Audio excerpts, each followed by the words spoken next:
नमस्कार प्रिय विद्यार्थियों, यह है कीर्तिमान एकेडमी ऑफिशियल यूट्यूब चैनल। मैं पूजा मैम आप लोगों के लिए लेकर पेट 2023 सामान्य हिंदी का मॉक टेस्ट लेकर आई हूँ, जो कि आपकी आगामी परीक्षा के लिए उपयोगी है, बहुत ही उपयोगी है। तो आइए आज की टॉपिक हम शुरू करते हैं। आज की टॉपिक में है संधि। तो आइए पहले जान लेते हैं संधि हम कहते किसे हैं, शॉर्ट में उसके बारे में जान लेते हैं। इसके बाद हम मॉक टेस्ट शुरू करेंगे। संधि का शाब्दिक अर्थ होता है जोड़, योग या मेल। इसमें जो संधि के दो शब्दों के बीच जो योग होने पर पहले शब्द का अंतिम ध्वनि और दूसरे शब्द की पहली ध्वनि मिलकर एक हो गए हों या उनमें परिवर्तन आ जाता है, यह परिवर्तन ही जिस मेल के कारण हुआ वही है संधि कहलाती है। संधि होती कितने प्रकार की? तो संधि 3 प्रकार की होती है, स्वर संधि, व्यंजन संधि और विसर्ग संधि। स्वर संधि के भेद कितने होते हैं? तो स्वर संधि के 5 भेद होते हैं। इसके नाम है दीर्घ संधि, गुण संधि, वृद्धि संधि, यण संधि और अयाद संधि। तो मैं इतना शॉर्ट में आपको बता दी हूँ क्योंकि इससे प्रश्न बनते हैं। तो आइए हम आगे शुरू करते हैं मॉक टेस्ट संधि टॉपिक का। तो चलिए, ये रहा प्रश्न आपके सामने। दो समीपवर्ती वर्णों के मेल से जो विकार या परिवर्तन होता वह क्या कहलाता है? तो वह अवयव, प्रत्यय, समास ये तीनों नहीं होते हैं, जबकि वह समीपवर्ती वर्ण जो मिलते हैं तो संधि कहलाते हैं। तो इसमें विकल्प डी उत्तर सही होगा इसका। आगे प्रश्न को देखते हैं। संधियां 3 प्रकार की होती हैं, निम्नलिखित में से कौन सा एक संधि का प्रकार नहीं है? इसमें पूछा गया कौन सा प्रकार नहीं है। तो स्वर संधि भी होती है, व्यंजन संधि भी होती है और विसर्ग संधि भी होती है। अनुस्वार संधि नहीं होती है, तो उत्तर इसका विकल्प डी होगा, अनुस्वार संधि नहीं होती है। आगे प्रश्न को देखते हैं। संधि कितने प्रकार की होती है? संधि 3 प्रकार की होती है। अभी जो मैं पहले बताई हूँ 3 प्रकार, स्वर, व्यंजन और विसर्ग संधि। आगे प्रश्न देखते हैं। निम्नलिखित में से कौन सा स्वर संधि का भेद यानी भेद नहीं है? दीर्घ भी होता है स्वर संधि का भेद, गुण संधि भी होता है और वृद्धि भी होता है। अनादि शब्द जो है स्वर संधि का भेद नहीं होता, तो विकल्प बी उत्तर होगा इसका। अगला प्रश्न देखते हैं। निम्नलिखित में कौन सा स्वर संधि का भेद नहीं है? तो दीर्घ भी होता है, गुण भी होता है और वृद्धि भी होता है, जबकि हल संधि जो है यह स्वर संधि का भेद नहीं है, विकल्प ए उत्तर होगा इसका। अगला प्रश्न देखते हैं। स्वर संधि कितने प्रकार की होती है? तो स्वर संधि 5 प्रकार की होती है। अगला प्रश्न आपके सामने। दीर्घ संधि, गुण संधि, वृद्धि संधि, यण संधि व अयाद संधि संधि के किस मूल भेद के अंतर्गत सन्निहित है यानी सम्मिलित है?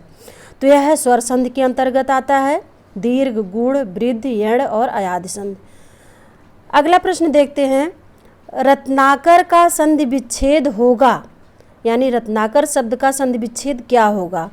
तो रत्न प्लस आकर यानी रत्नाकर, विकल्प ए उत्तर इसका सही है। अगला प्रश्न देखते हैं। निम्नलिखित शब्दों में से स्वर संधि को पहचानिए। इसमें से स्वर संधि को पहचानना है आपको। पुस्तकालय, पुस्तक प्लस आलय यानी विकल्प ए उत्तर इसका सही होगा। अगला प्रश्न देखते हैं। अभीष्ट का सही संधि विग्रह यानी संधि विच्छेद क्या होगा अभीष्ट शब्द का?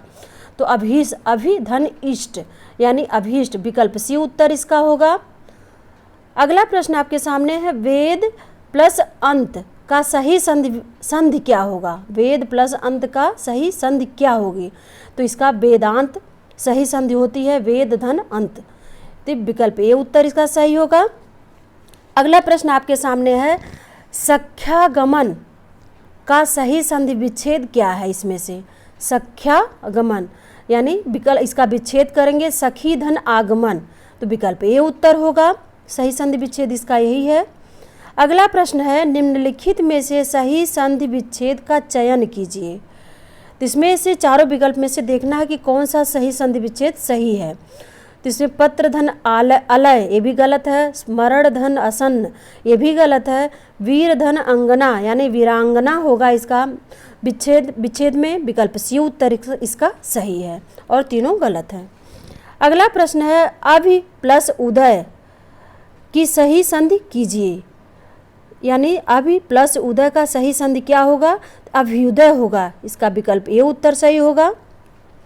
अगला प्रश्न आपके सामने, न्यून का कौन सा संधि रूप शुद्ध है? न्यून शब्द का कौन सा संधि शुद्ध रूप है?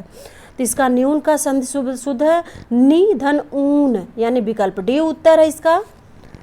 अगला प्रश्न है, रीति प्लस अनुसार का सही संधि विच्छेद कौन सा है? संधि रीति प्लस अनुसार, रीत्यानुसार, यानी विकल्प सी उत्तर होगा इसका सही।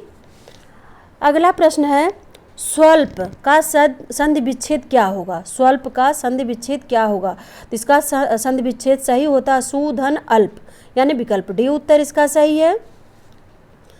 अगला प्रश्न है, नद्यागम शब्द का संधि विग्रह क्या है? नद्यागम का सही संधि विच्छेद क्या है? तो इसका सही संधि विच्छेद होगा नदी प्लस आगम, यानी विकल्प सी उत्तर है। अगला प्रश्न, नद्यागम संधि का सही संधि विग्रह क्या है? तो नदी धन आगम, यानी विकल्प बी उत्तर होगा इसका सही। अगला प्रश्न है आपके सामने, इत्यादि शब्द का सही संधि विच्छेद बताइए। तो इसका सही संधि विच्छेद होता है इति प्लस आदि, यानी विकल्प बी उत्तर इसका सही होगा। अगला प्रश्न हम देखते हैं, प्रश्न संख्या 21 से 22 तक नीचे लिखे शब्दों के सही संधि विच्छेद का चयन कीजिए। इसमें शब्द दिए गए, इसको पहचानना है, सही करना है। तो यद्यपि शब्द का सही संधि विच्छेद क्या है? तो इसका सही संधि विच्छेद होता है यदि प्लस अप, यानी विकल्प सी उत्तर होगा। इसी तरह अगला प्रश्न है, तिरस्कार शब्द का सही संधि विच्छेद आपको बताना है। तो तिरह प्लस कार हो जाएगा तिरह धन का प्लस कार, तो तिरस्कार हो जाएगा, विकल्प बी उत्तर होगा इसका। आगे देखते हैं, निम्न में संधि है, यानी इन शब्दों में कौन सी संधि है? एतन मुरारी, इस शब्द में कौन सी संधि है? तो एतन मुरारी, एतत धन मुरारी, यानी व्यंजन संधि होगी, विकल्प ये उत्तर होगा इसका। आगे प्रश्न को देखते हैं, निम्नलिखित शब्दों में से किसमें स्वर संधि है? इसमें आपको स्वर संधि पहचानना किस शब्द में है। तो इसमें रामायण शब्द जो है ये स्वर संधि के अंतर्गत आएगा, विकल्प बी उत्तर इसका होगा। अगला प्रश्न है, निम्न संधि विच्छेद की संधि के लिए सही विकल्प चुनिए। सु प्लस उक्ति, सूक्ति, यानी विकल्प सी उत्तर इसका सही होगा। सही शब्द इसका सूक्ति बनेगा, तो विकल्प सी उत्तर है इसका। अगला देखते हैं, सूक्ति का सही संधि विच्छेद क्या है? तो सही संधि विच्छेद सुधन उक्ति, यानी विकल्प ये उत्तर सही है। अगला प्रश्न है, श्रद्धानंद का संधि विच्छेद क्या है? श्रद्धानंद का श्रद्धा धन आनंद, यानी विकल्प बी उत्तर सही होगा इसका। आगे देखते हैं, महोत्सव का संधि विच्छेद क्या होगा? इसका सही संधि विच्छेद होता है महाधन उत्सव, यानी विकल्प सी उत्तर होगा।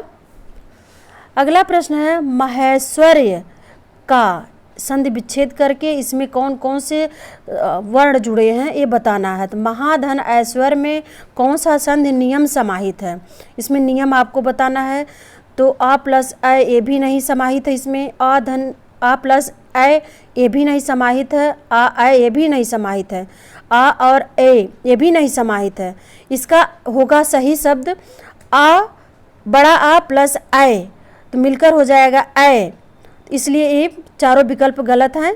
और जो ये बता रही हूँ आ प्लस ए, ये ए हो जाएगा, तो यही नियम इसका सही है। अगला प्रश्न है, महाधन ओजस्वी का संधि रूप क्या है? महाधन ओजस्वी, महोजस्वी, यानी विकल्प बी उत्तर इसका सही होगा। अगला प्रश्न देखते हैं हम, सूर्योदय का संधि विच्छेद क्या होगा? तो सूर्य प्लस उदय, यानी सूर्योदय, विकल्प ये उत्तर इसका सही होगा। अगला प्रश्न है, शुभेच्छा का संधि विच्छेद क्या है? तो शुभेच्छा का संधि विच्छेद होता है शुभ प्लस इच्छा, यानी विकल्प बी उत्तर सही होगा इसका। आगे प्रश्न है, धरेश का सही संधि विच्छेद क्या है? धरेश, धरा धन ईश, यानी धरेश, विकल्प सी उत्तर इसका सही होगा। आगे प्रश्न है, महर्षि का सही संधि विच्छेद बताइए। तो महाधन ऋषि, यानी महर्षि, विकल्प सी उत्तर सही है। अगला प्रश्न है, महर्षि शब्द का सही संधि विच्छेद बताइए। तो इसका वही होगा महाधन ऋषि, विकल्प बी उत्तर सही है इसका। अगला प्रश्न आपके सामने, यथोचित का सही संधि विच्छेद क्या है? तो यथा प्लस उचित यानी विकल्प सी उत्तर सही है, इसका सही संधि विच्छेद है। अगला प्रश्न आपके सामने, नरेश का सही संधि विच्छेद क्या है? नरेश नर धन ईश यानी नर धन ईश, विकल्प डी उत्तर सही है इसका।